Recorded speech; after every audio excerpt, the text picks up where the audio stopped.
Imagine being basically an undefeated killing machine. Right. I mean, you fight your very first lethal duel at 13 years old. 13. It's wild. You're just a kid. Yeah. And you strike down a fully grown, established strategist. Then, by the time you're 29, you've survived over 60 life-or-death encounters. 60. Yeah, 60. You've beaten everyone. You were literally a living legend in 17th century Japan. Yeah. And then at age 30, you look back on this unbroken streak of, absolute dominance. You sit down and you essentially conclude, well, I didn't win because I was a master. I was just getting lucky. The sheer humility required to make that admission is just, it's staggering. Miyamoto Musashi, the author of our source material today, The Book of Five Rings, writes that his early victories might have been due to natural ability. Right. Or perhaps, the Order of Heaven, or maybe the other martial arts schools of his time were just inferior. Yeah, just not up to par. Exactly. But he is completely adamant that he did not actually know the true way of strategy back then. Which fundamentally changes how we have to read this text. I mean, this isn't a victory lap from a prodigy. Not at all. Musashi explicitly states he didn't figure out true strategy until he was 50 years old. Half a century. Right. And he's 60 when he writes this. He has literally retreated to a cave on Mount Niwato in Kyushu to pay homage to heaven, kneeling before Buddha. Yeah, in isolation. He's writing over the first 10 days of the 10th month in 1645. He isn't relying on old war chronicles or Buddhism or Confucianism. He is taking up his brush in the middle of the night, the hour of the tiger, actually, to distill a lifetime of brutal, chaotic experience into something universal. And our mission for you, the listener, is to extract that universal truth today. Exactly. We are bypassing the history lesson entirely. We're mining Musashi's text for the ultimate tactical and philosophical insights because, the psychological mechanisms he outlines for surviving a sword fight. They translate so well. They translate flawlessly to navigating a hostile boardroom negotiation or managing a fractured team or even overcoming your own internal cognitive biases. And the text is structured beautifully, moving from the foundational to the transcendent. We are going to mirror that exact structure for this deep dive today. Right. We start with the physical reality, the foundation, which is the ground and water books. The container and the fluid. Exactly. From there, we have to look at how that foundation survives the actual chaos of external conflict, which he covers in the Fire and Wind books. Yeah, the real-world application. And finally, we arrive at the absolute, almost terrifying clarity of the void. So building a master strategist requires laying an unshakable foundation first. You cannot pour water into a space without, a container to hold it. Right, it just spills everywhere. Exactly. You need a structural framework to manage the fluidity of combat or business or life. Therefore, Musashi begins with the earth, the ground book. He opens the ground book by comparing the commander of a warrior house to a foreman carpenter. Which is such a grounded metaphor, pun intended. Yeah. He mentions the 4 ways men pass through life: the gentleman, the farmer, the artisan, and the merchant. But he zeroes in on the carpenter to explain strategy. Right. He argues that just as a carpenter needs a master plan to build a house, a commander needs a plan of campaign. And the brilliance of this model lies in how the foreman actually interacts with his materials. Musashi notes that a foreman must carefully categorize the wood he's given. He's very specific about this. Very. Flawless, unknotted, straight timber of good appearance is reserved for the revealed pillars. The parts of the structure that will face the most public scrutiny. Exactly. Then, timber that looks beautiful but might have some underlying structural weakness that's used for thresholds, doors, and lintels where the physical load is much lighter. But then he also mentions the stronger, perhaps uglier wood, right? Yeah. Good, strong timber that happens to be gnarled or knotted that can be used discreetly in the inner construction. So its strength is utilized where it matters most, even if it lacks aesthetic appeal. Exactly. And then there is the weakest, most knotted timber of all. Instead of just throwing it away, the master carpenter uses it for scaffolding. And later, it's chopped up for firewood. Every single piece of material has a specific vital utility based entirely on its inherent nature. I struggle with this analogy sometimes when we apply it to modern team management. How so? Well, if you're running a project and you have someone who's constantly making errors or causing friction, like the human equivalent of deeply knotted, weak timber, isn't the most strategic move simply to remove them from the team? Why keep them around as scaffolding? I get that, but throwing away the wood is considered a failure of the foreman, not the wood. Oh, wow. Okay. Yeah, Musashi is making a profound point about resource allocation. In the reality of 17th century warfare or, a modern corporate turnaround, Mm, you rarely get to handpick a team of entirely flawless pillars. that's very true. You get what you get. You inherit the resources you have. The weak timber on a team might be terrible at client-facing presentations or complex data analysis, but perhaps they possess an obsessive attention to mundane administrative details. Which frees up your flawless pillars to do the heavy lifting. Precisely. If a manager complains about the quality of their team, they are fundamentally misunderstanding the role of the strategist. The strategist deploys people perfectly without asking the unreasonable. Which means knowing the limitations of your tools just as well as their strengths. Yes. And that philosophy bleeds perfectly into Musashi's actual school of combat, right? Hmm. Ni to Ichi Ryu, or two heavens, one school. The two-sword style. Yeah.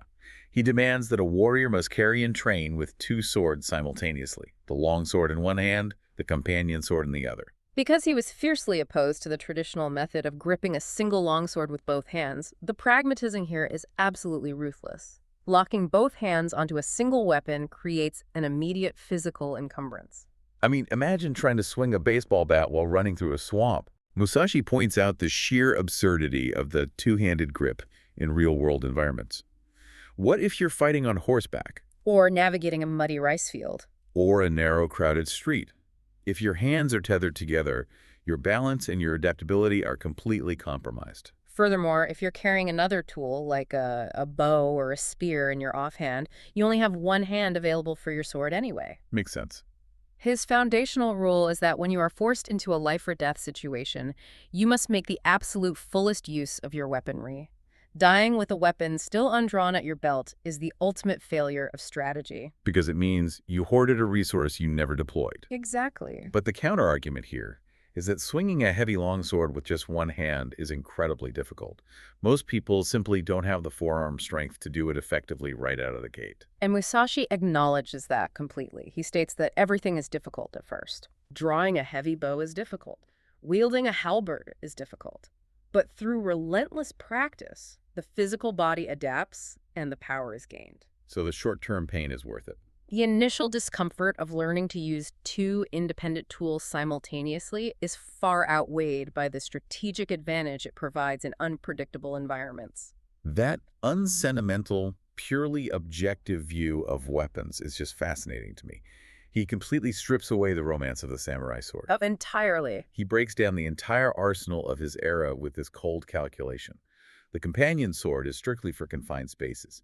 The spear is superior to the halberd because the spear allows you to take the initiative. You thrust forward into the enemy's space. Right, whereas the halberd is defensive. It requires sweeping motions that eat up your environment. He applies the exact same logic to projectiles, too.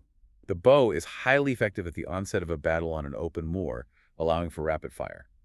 But the moment the enemy closes within 40 yards, or if you're conducting a siege, the bow's utility just plummets. It becomes useless. And as for firearms, he praises the gun as having no equal when firing from inside fortifications before ranks clash. Yet the exact microsecond that swords cross and the combat becomes entangled, the gun is dead weight. So taking this out of the context of feudal Japan, the warning here is about the danger of the favorite tool. The favorite tool bias. Yes. If you are a marketer whose favorite tool is social media advertising, and you flat out refuse to use long-form content or direct outreach when the market shifts. You are dying with weapons undrawn. Exactly. Overfamiliarity with one weapon is a fatal flaw. You have to match the tool to the environment, not force the environment to accommodate your favorite tool. And the mechanism that allows you to match the right tool to the right environment is what Musashi calls timing. Yes, timing. Timing is really the invisible infrastructure of the groundbook. He observes that timing exists in all things. In dancing, in the rhythm of pipe and string music. He even brings up economics, noting the rising and falling timing of a merchant's capital. Which is such a modern observation. It really is. The critical concept for the listener here is what he terms background timing. In any conflict or negotiation, there is the visible timing, the literal words being spoken, the blows being exchanged. The surface level stuff. Right. But beneath that is the background timing, the shifting momentum of the market, the emotional exhaustion of your opponent, the structural decay of an institution. So if you don't perceive the background timing, your entire strategy is floating on uncertain ground. Exactly. You win by recognizing the rhythm of the situation and then consciously employing a timing the opponent does not expect. That sets the stage perfectly. We have our raw materials sorted like a carpenter. We have unbound our hands to use all available tools. We understand we must constantly read the background rhythm of our environment. The foundation is set. But structure alone is rigid. Once the container is built, it has to be filled. That means shifting from the external mechanics of the ground book to the internal physiology of the water book. Water is the ultimate physical manifestation of adaptability. It adopts the exact shape of whatever receptacle it is poured into. Right. It can be a barely perceptible trickle, or it can be a devastating tsunami. Yet, regardless of its shape, Musashi points out that it retains its essential nature. It keeps its clear blue color. The modern parallel there is really profound. We hear so much about pivoting in business or being agile, Buzzwords. but often agility turns into a chaotic lack of identity. Yeah. People change their entire value system just to fit into a new market or appease a new boss. They lose their clear blue color. Exactly. Musashi is saying you must conform perfectly to the constraints of your environment without ever losing your core intent. You fit the container, but you remain water. And maintaining that essential nature requires what he calls a correct spiritual bearing. He insists that your spirit in combat must be absolutely identical to your spirit in everyday life. There's no special combat mode. None. You don't switch into a different persona. You must be determined, yet utterly calm. You meet the situation without tenseness, but also without recklessness. He writes, an elevated spirit is weak and a low spirit is weak. If you walk into a salary negotiation incredibly hyped up, angry or aggressive, that's an elevated spirit. You will miss subtle cues and overplay your hand. You're blinded by your own energy. Right. Conversely, if you walk in fearful, sluggish, or desperate, a low spirit, you will just be steamrolled. The goal is this ruthless, unbiased equilibrium. And to sustain that equilibrium, Musashi introduces a cognitive technique he calls the twofold gaze, perception and sight. He explicitly states that perception is strong and sight is weak. Okay, I have to ask, how does that actually work mechanically? Aren't perception and sight essentially the same biological function? You're taking in visual data. Biologically, yes, but cognitively, they are entirely different processing modes. Sight is the act of focusing on the superficial, immediate details in front of you, Like the glint of the enemy sword. or the specific words a hostile client is yelling at you. When you rely purely on sight, your nervous system triggers tunnel vision. The prefrontal cortex gets hijacked by the amygdala. You go into fight or flight. Exactly. Perception, however, is the conscious act of taking in the broader context, the shifting weight of the opponent's feet, the actual underlying fear that's driving the client's anger. He says you must see distant things as if they are close and take a distanced view of close things. That feels like a mental paradox. It's a deliberate manipulation of focus. If an immediate threat is right in your face, overwhelming your senses, you mentally zoom out. You take a distance view to prevent your amygdala from panicking. You view the immediate threat as just one piece of a larger puzzle. Yes. Conversely, if a threat is far away on the horizon, like a future competitor or a looming deadline, human nature is to just ignore it. Musashi says you must perceive that distant threat as if it is pressing against your throat, forcing you to prepare diligently. It reminds me of advanced driving courses. Oh, how so? Well, if you stare at the hood of your car while driving fast, your steering becomes jerky and reactive. Yeah. You will crash. You have to cast your gaze far down the road to the horizon, but maintain a peripheral awareness of everything immediately around your vehicle. Right. You don't move your eyeballs to look at the cars next to you. You perceive them. Precisely. Musashi instructs the strategist to cultivate the ability to look to both sides without moving the eyeballs. This unmoving gaze supports his philosophy of physical movement, which he distills into the concept of attitude, no attitude. This is where traditional martial artists must have absolutely hated him. Oh, I'm sure they did. He lists the 5 basic stances for holding a sword: upper, middle, lower, left side, and right side. He acknowledges these are the functional positions, but then he completely strips away the dogma of the pose.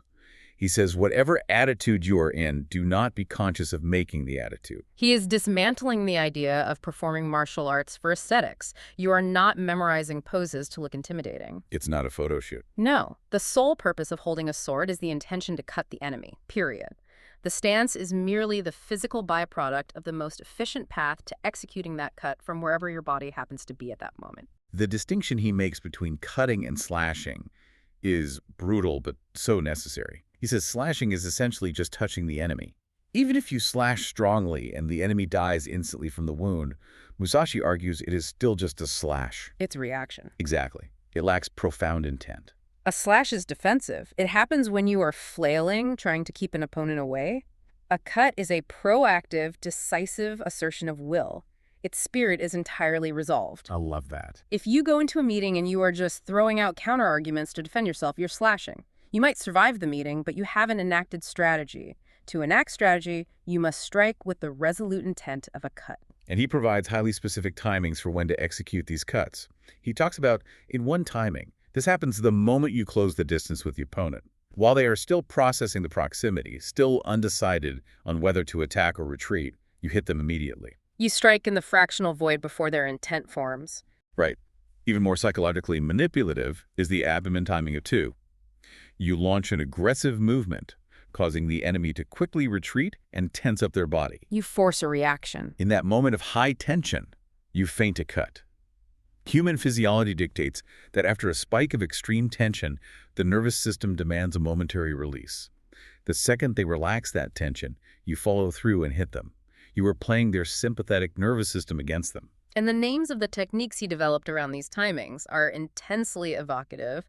Take the flowing water cut. He says you use this when you are locked blade to blade with the enemy and they suddenly break the lock, trying to withdraw quickly so they can spring back with an attack. And the natural instinct when an enemy breaks away is to panic and rush after them, right? Right, which throws you off balance and ruins your timing. Musashi says you do the exact opposite. You expand your body and your spirit and you follow them slowly, like stagnant, flowing water. It creates this terrifying, inevitable, slow-motion advance. By moving deliberately while they're scrambling backward, you catch them at their most physically compromised moment. Exactly. Think of a competitor suddenly dropping their prices drastically to force you into a price war. If you rush to match them, you're slashing. If you execute a flow and water cut, you hold your ground, expand your product's value proposition, and calmly let them bankrupt themselves. Another remarkable mental model is the red leaves cut, which invokes the image of dying, falling leaves. When the enemy is highly intent on cutting you, you don't just block. You strike their sword strongly, and then you press down on the point of their blade with what Musashi describes as a sticky feeling. That sticky feeling is such a visceral descriptor. It isn't a violent bash that allows their sword to bounce back. It is a continuous, overwhelming downward pressure that fundamentally breaks their physical structure and forces them to drop the weapon entirely. By internalizing water, we achieve psychological equilibrium and physical adaptability. We know how to gaze past the superficial, how to intend to cut, and how to manipulate the opponent's nervous system. But internal calm must eventually face the external friction of reality. You are not fighting in a vacuum. You are fighting in the blinding, chaotic heat of the real world. Which brings us to the fire book. The transition from water to fire is the shift from internal mechanics to environmental dominance. Musashi states that the spirit of fire is fierce, whether it is a tiny spark or a raging inferno. The rules he lays out here apply equally to a duel between 2 men or a massive battlefield of 10,000 soldiers. And his very first rule is about engineering an unfair physical advantage. He calls it, depending on the place. A true strategist never fights on equal terms if they can avoid it. You must systematically leverage the physical environment to degrade the opponent's capabilities. Musashi instructs the warrior to always position the sun behind them. If the layout prevents that, keep the sun on your right side. If you're fighting indoors, ensure the primary light source is at your back. You are literally blinding them. But it goes beyond light. He says you must continuously maneuver to chase the enemy towards awkward places, into thresholds, over lintels, against pillars, or onto bad footholds. You consciously herd them into spaces where their mobility dies. The psychological component of this physical herding is crucial. He explicitly warns against letting the enemy look around. By pinning them against obstacles and constantly pressuring their balance, you force their gaze to narrow. You strip away their perception, reducing them to mere sight. Their situational awareness collapses entirely. Once you have them pinned, the objective is to completely dominate the initiative, which he calls forestalling. He categorizes 3 specific methods to forestall an opponent. The first is ken no sen, which means setting them up by attacking first. But with ken no sen, You aren't just blindly charging. You remain outwardly calm but dash in suddenly.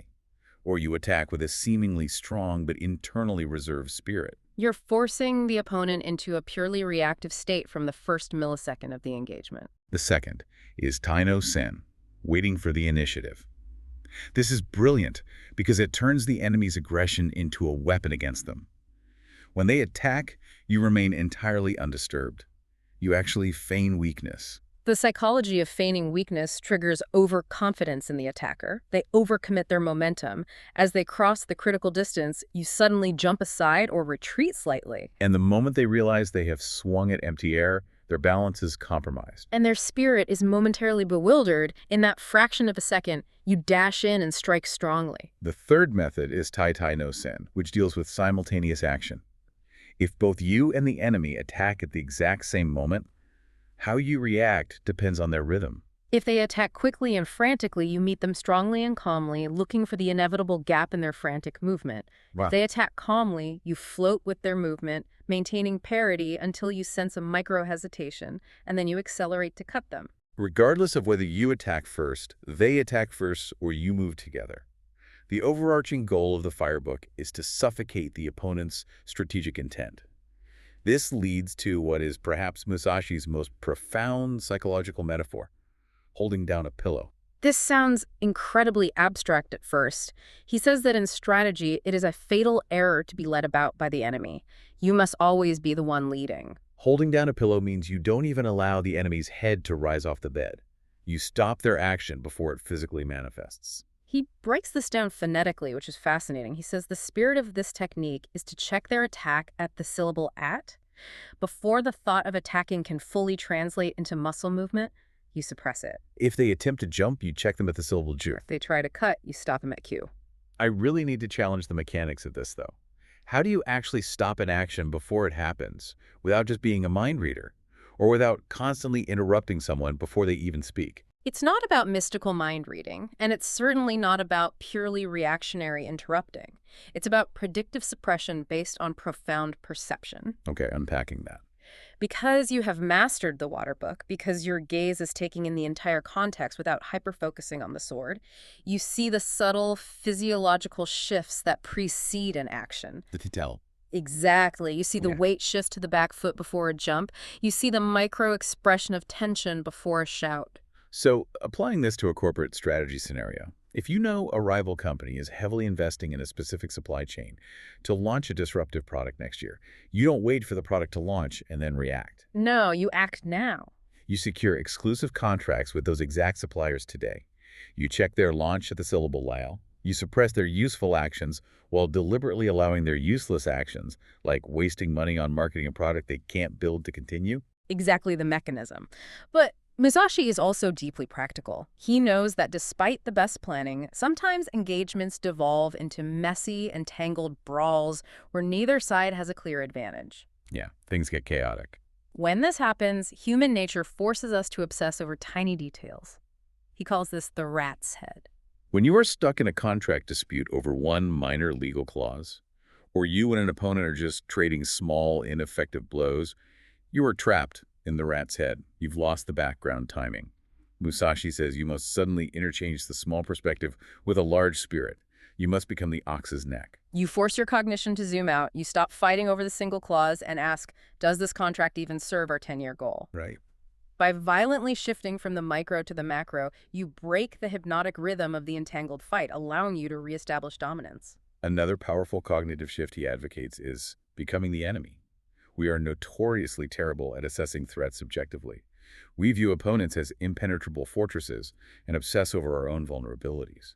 To counteract this bias, Musashi offers the analogy of a burglar trapped inside a house. To the people standing outside, the house looks like a fortified bunker. The burglar seems incredibly dangerous, cornered, and heavily armed. But if you actively force your mind to become the enemy, to step inside that house, you realize the burglar is terrified. He feels trapped, isolated, and knows the entire world is against him. The one trapped inside is merely a pheasant. The one standing outside, with freedom of movement and resources, is a hawk. Think of a lean, agile startup trying to disrupt a massive tech giant.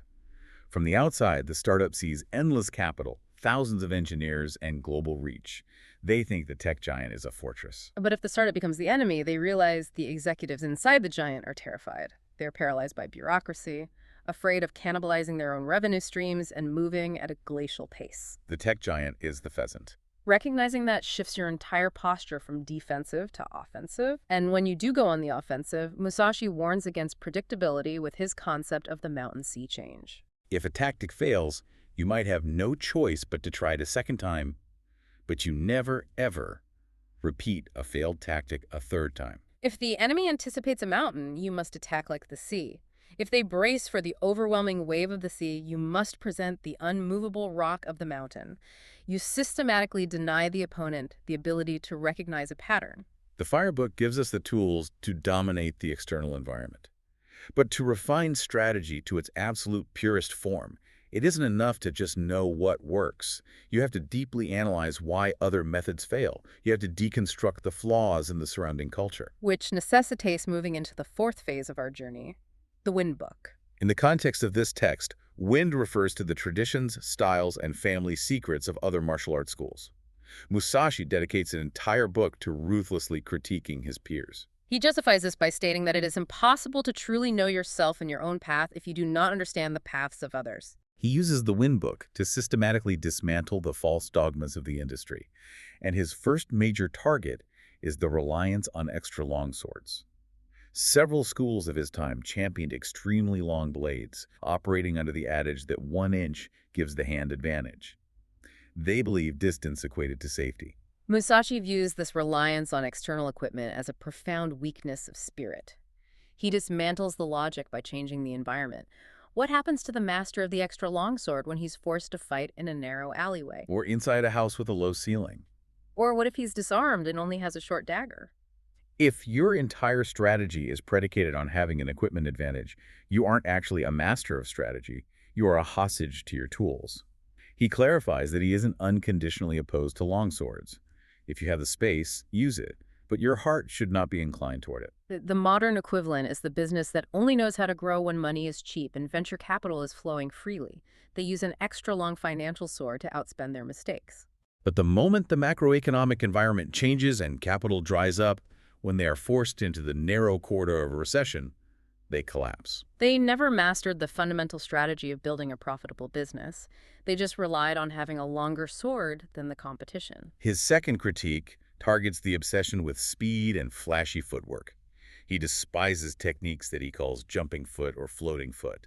He insists the strategist must walk normally, treading firmly with the heels. But the most insightful part of this section is his total deconstruction of speed itself. He argues that speed is an illusion. Fast and slow are merely perceptions based on whether or not an action is in rhythm. In true strategy, a fast, busy spirit is considered a fault. I have to play devil's advocate here, though. In physical combat or in a competitive market, isn't being faster than the opponent an undeniable advantage? First mover advantage is a real thing. Rushing is not the same as arriving first. Musashi explains this using the analogy of skilled performers. A master musician or a master dancer never appears hurried. They move with incredible deliberation, yet they never miss the beat. They can sing while dancing without losing the rhythm. He mentions the old pine tree melody beaten on a drum. It is meant to be tranquil, but when beginners try to play it, they rush the beat and their spirit becomes frantic. When you try to wield a sword incredibly fast, as if you're fanning yourself to cool down, the blade loses its structural integrity and power. You cannot cut a man down with a frantic flutter. Right. The master appears to move slowly because every movement is perfectly efficient and perfectly timed. Their mastery of the background rhythm allows them to beat the opponent's reckless speed with deliberate, unhurried action. That deliberate action requires a clear gaze, which brings us to his third critique, the error of fixing the eyes. Other schools taught students to stare intensely at specific targets, the enemy's hands, their feet, or the tip of their sword. Musashi argues that focusing your vision on a single point bewilders the spirit. We can connect this directly back to his twofold gaze in the Water Book. If you stare at the enemy's hands, you lose sight of their balance. If you stare at their sword, you become hypnotized by its movement. The best analogy for this is a professional football player navigating a crowded midfield. An amateur stares directly at the ball at their feet. Because their eyes are fixed downward, they lose the context of the field and get tackled from the blind side. Exactly. The master player doesn't stare at the ball. They use peripheral vision to control it while gazing at the entire pitch, mapping the movements of all 21 other players simultaneously. Musashi says that once you have internalized the true way, you don't need to look at the opponent's weapon because you can appraise its speed and trajectory naturally. Instead, he instructs the warrior to gaze at the opponent's heart. You look through the physical mechanics to perceive the underlying intent and spirit. Gazing at the heart rather than the hands. It's a profound shift in how we process conflict. Finally, in the Win book, Musashi takes aim at the commercialization of martial arts. He attacks schools that invent interior and surface secrets, claiming that beginners only learn the surface, and they must pass through mysterious gates to learn the deep, hidden techniques. He calls this growing flowers and coloring articles just to sell them. He recognizes that these schools are turning accomplishment into a means of livelihood, stringing students along to keep them paying. He vehemently states that in Mortal Kombat, there is no such thing as fighting on the surface or cutting with the interior. A sword either cuts or it doesn't. Period. He refuses to pass on his teachings through secret pledges or hidden documents. He simply tailors his instruction directly to the pupil's current ability, aiming to strip away their bad habits. There are no secret tricks. By the end of the Win book, Musashi has systematically cleared the field. He has stripped away the reliance on external equipment, the frantic illusion of speed, the tunnel vision of fixing the eyes, and the charlatanism of hidden secrets. He has reduced strategy to its absolute inescapable essence. And what remains when you strip away every false comfort, every cognitive bias, and every physical crutch? Nothingness. Which brings us to the final, most philosophically dense, and yet most liberating section of our deep dive, the Book of the Void. The Book of the Void is incredibly brief, yet it contains the culmination of a lifetime of slaughter and reflection. Musashi begins by sharply correcting a common misconception. He observes that people tend to label whatever they do not understand as the void. If someone faces a complex problem or a confusing market shift, they throw their hands up and say, it's unknowable, it's empty. Musashi says that is absolutely incorrect. That is not the void. That is merely bewilderment. Bewilderment is the clouding of the mind. To achieve the true void, Musashi outlines a path of relentless, brutal discipline. You must accumulate practice day by day, hour by hour. You must constantly polish the twofold spirit, the heart and the mind, and continuously sharpen the twofold gaze of perception and sight. He writes, by knowing things that exist, you can know that which does not exist. This is the ultimate lesson for anyone trying to achieve mastery in any field. You cannot simply meditate your way into the void. You cannot just empty your mind and expect to perform at a high level. Exactly the opposite. The state Musashi describes aligns perfectly with modern neuroscience's understanding of extreme mastery. When you first learn a skill like holding two swords or driving a car or analyzing a financial spreadsheet, the activity is heavily processed in the prefrontal cortex. It requires immense conscious cognitive effort. You're clumsy. You're easily bewildered. But as you accumulate practice day by day, hour by hour, the neural pathways change. The execution of those skills shifts from the conscious prefrontal cortex down into the basal ganglia. The movements, the timings, the recognitions become entirely automatic. When you have mastered the ground, flowed perfectly with the water, survived the chaotic fire, and discarded the false winds, the strategy ceases to be a conscious effort. You no longer have to think about the physical mechanics of the cut or the psychological manipulation of the timing. The bewilderment evaporates. In that state of ultimate automaticity, there is nothing blocking your perception. The strategy enacts itself naturally with zero latency between perception and action. That is the true void. Musashi concludes the book with a stunning realization for a man who spent his life in mortal combat. He writes, "And the void is virtue, and no evil. Wisdom has existence, principle has existence, the way has existence, spirit is nothingness." Spirit is nothingness. It is the purest state of flow. There is no ego, no anger, no fear. There is only the perfect, unimpeded execution of appropriate action. Let's synthesize the monumental journey we have just taken through the mind of this undefeated 17th century master. We started by building a rigid, pragmatic foundation in the groundbook, learning to deploy all resources like a master carpenter, and discarding our emotional attachment to specific tools. We then internalize the fluid, highly adaptable, and perception-driven mindset of the water book, learning to strike with intent rather than react with slashes. From there, we stepped into the external chaos of the fire book, engineering environmental advantages, and utilizing deep psychological perception to suffocate an opponent's intent before it physically manifests. We then turned our critical gaze outward in the Win book, deconstructing the false reliance on equipment, speed, and superficial secrets that plague our competitors. And finally, through decades of relentless practice, we clear away the clouds of bewilderment to arrive at the void, the state of absolute, effortless mastery where action and perception become one. The true value of this text is not found in mimicking samurai combat. It is found in existing deliberately. It is about refusing to navigate the world with a dead hand, trapped in a rigid attitude. It is about learning to perceive the background timing of your own life, your own industry, and your own mind. It is about thriving in the muddy, chaotic waters of reality, rather than complaining about the clean spreadsheet you wish you had. So we want to leave you, the listener, with a final provocative thought to mull over as you go about your day. Look closely at an area of your life, your career, or your personal development where you feel stuck. Are you secretly relying on an extra long sword?